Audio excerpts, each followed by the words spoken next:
and welcome to this edition of Kong Executive Corner. My name is Chris Darvill and I'm delighted to be hosting this session today focused on the future and impact of 5G on IoT and the world of connectivity. I'm also delighted to be joined by Bhupesh Naik from Infosys today, a veteran of the industry with over 20 years experience in the field of 5G and IoT. Welcome Bhupesh. Perhaps you'd like to say a few words just to introduce yourself to the viewers. Thank you, Chris. It's a good opportunity. Thank you so much for that. I've worked with Infosys for 14 years now and have very strong privilege to work with Fortune 1000 and 2000 organizations leading their digital transformations, which are cloud-led, API-led, and automation-led. So looking forward for a great discussion today. Looking at 5G and IoT, what is it and why should we be interested or care about it? I think 5G itself as a technology contains or is composed of multiple characteristics.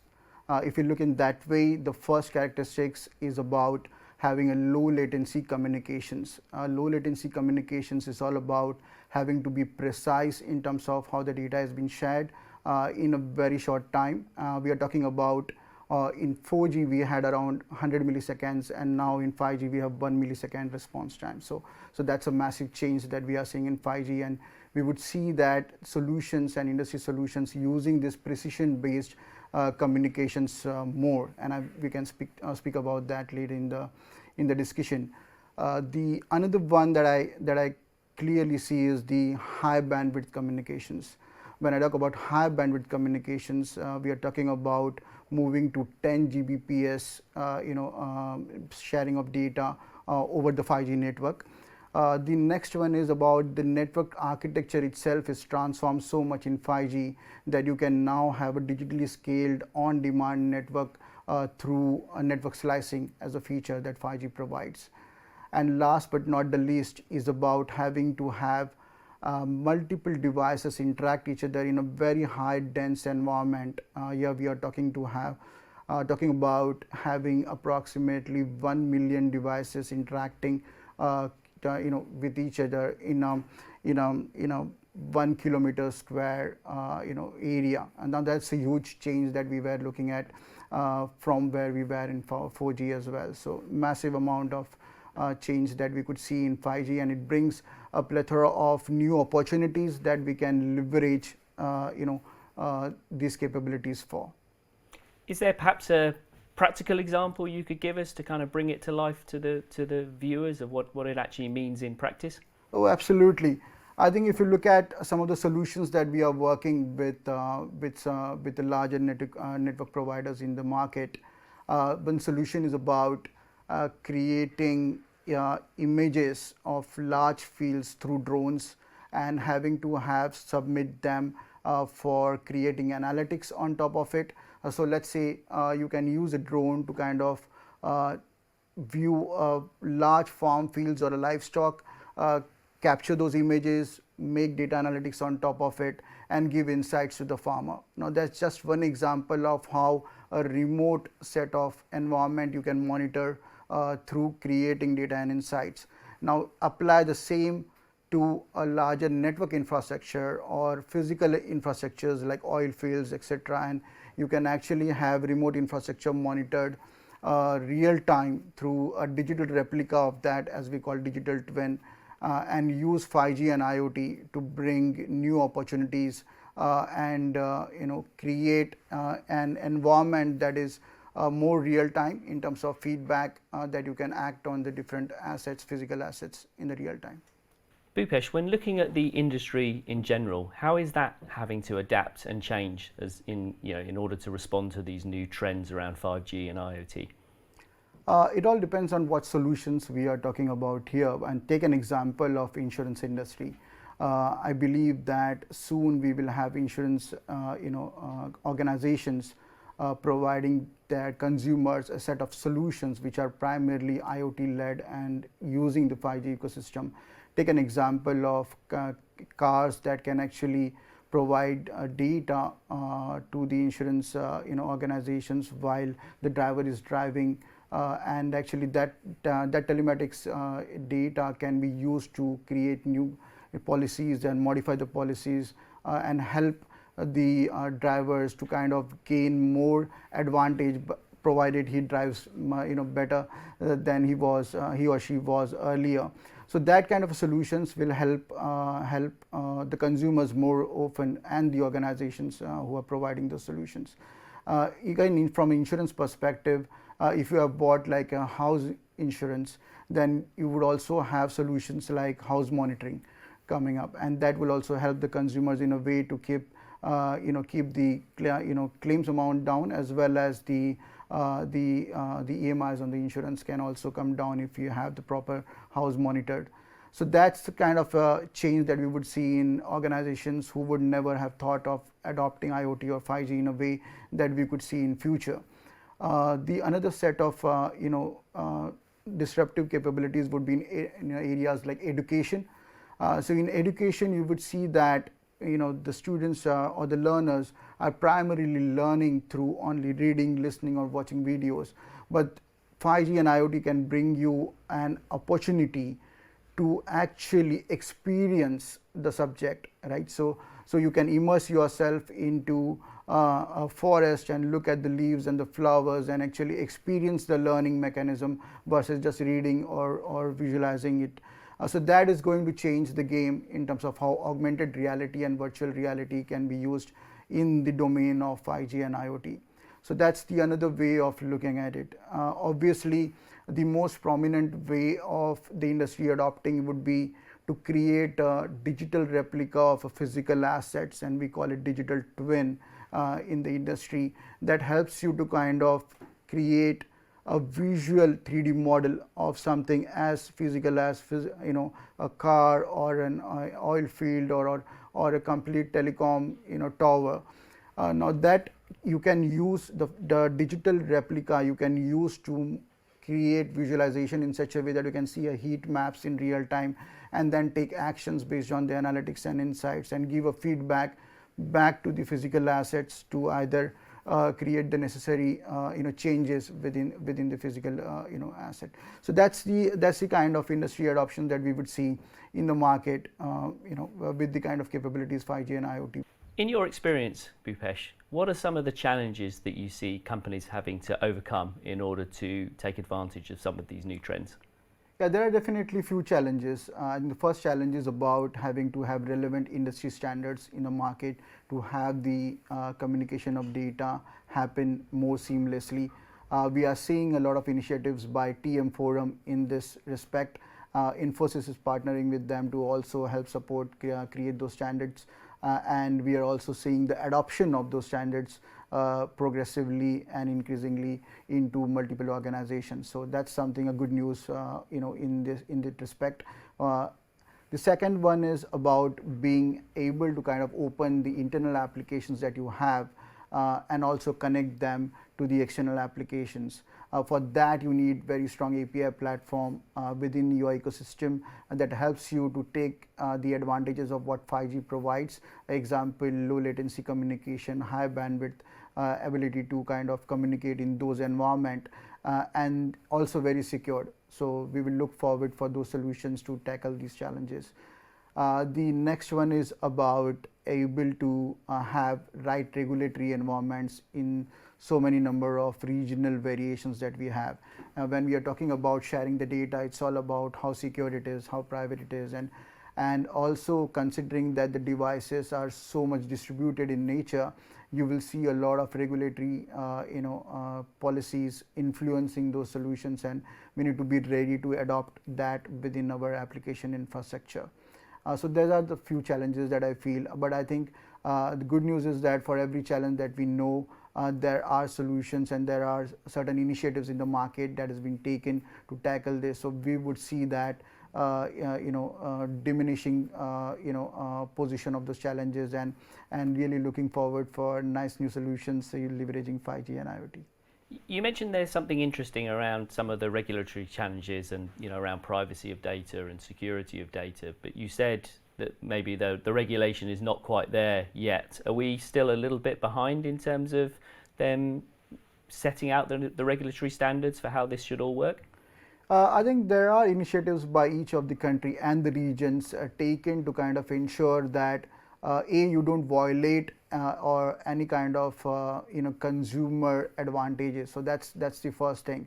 But there are opportunities that we can look forward to also leverage the data within that restricted environment, but still provide that necessary experience to the consumer. So there is obviously there will be a lot of work still to be done in terms of ensuring the right security as well as right privacy, but nothing stops us from leveraging the existing environment and still build the solutions that are necessarily relevant for the consumers. Thinking about organizations, what technology capabilities do they need to consider in the context of IoT and 5G? Where do they have gaps today? We have multiple technology features that we need to consider here. The first one is that we know that today we are moving from an environment or an era of system, but into an ecosystem environment. Take an example of trade, finance, supply chain. Here, multiple industry verticals come together and organizations come together to build that solution. Example, manufacturing, retail, and finance, all organizations and all types of organizations can come together to share the data and to make one single solution which actually crosses boundaries and regions, devices and people, and that's something to look forward for as capability. The second is primarily focusing on quality of data. Now, because you are sharing so much of data, we need to ensure that the technical ability that you have within your organization ensures good quality as well, because that's where the whole differentiation lies. The 5G and IoT will bring you a massive opportunity to share the real-time data, get it in the right place at the right time. But what do you do with the data from a quality standpoint, and insights and analytics on top of it is something that we should have a capability within the organization. The another one is to do all of these things, you need a very strong API platform within your organization, and to also support other organizations who have the same. That is to actually allow you to not just introduce the APIs automatically, but also to discover, access the APIs in a self-service manner. Now, that self-service can be done through API portals and direct API to API communication. So there is a lot of possibilities of driving that. When we do that and when the API communications are happening, you also need a technical ability to do analytics of the data. So we would look forward for opportunities where you have API analytics being done as well. So that's some of the technology features that we would see can be prominent in these kind of solutions in the market. Tell me a little bit about how Kong works in this market and how Kong can help address some of the challenges. Oh, absolutely. I think Kong itself as a platform has multiple advantages to play a very significant role for leveraging 5G and IoT solutions. The first thing is that it's a massively platform agnostic. So you can actually deploy it any of the hyperscalers that you have in the market, and that makes a massive advantage for us to be completely agnostic to cloud solutions that we have in the market. Now that's the first thing, but the very important part is the actual Kong API platform. Now that provides you with a very secured intercommunications of the applications and the devices, strong self-service portal which includes introducing the APIs, discovering the APIs, and consuming it as well. And very important, another feature is about Kong service mesh. That helps to accelerate the cloud native journey for any of the organizations. So we have sufficient amount of capabilities that we see in Kong that can play this significant role again in the market. I think the more important point is that Kong can actually play a role also to create marketplace solutions. So we are talking about exposing APIs by multiple products and services coming together and having to have developer community develop those applications and bring up a more innovative B2B2X model in the market. So we feel that such new spaces can be actually made real now with Kong, considering the kind of features Kong has and actually help that journey of creating marketplaces for 5G and IoT. I'm really looking forward for that. So a focus on security there, and also the ability to deploy in any kind of environment, but also when you look at it from a developer's perspective, really empowering the developer community to bring applications and APIs and share those with other developers, within the ecosystem. They're some of the core capabilities that you think are, important for what people are looking for in the market. Oh, yeah, absolutely. I think we are here today, as a team to ensure that innovation can be accelerated in the industry.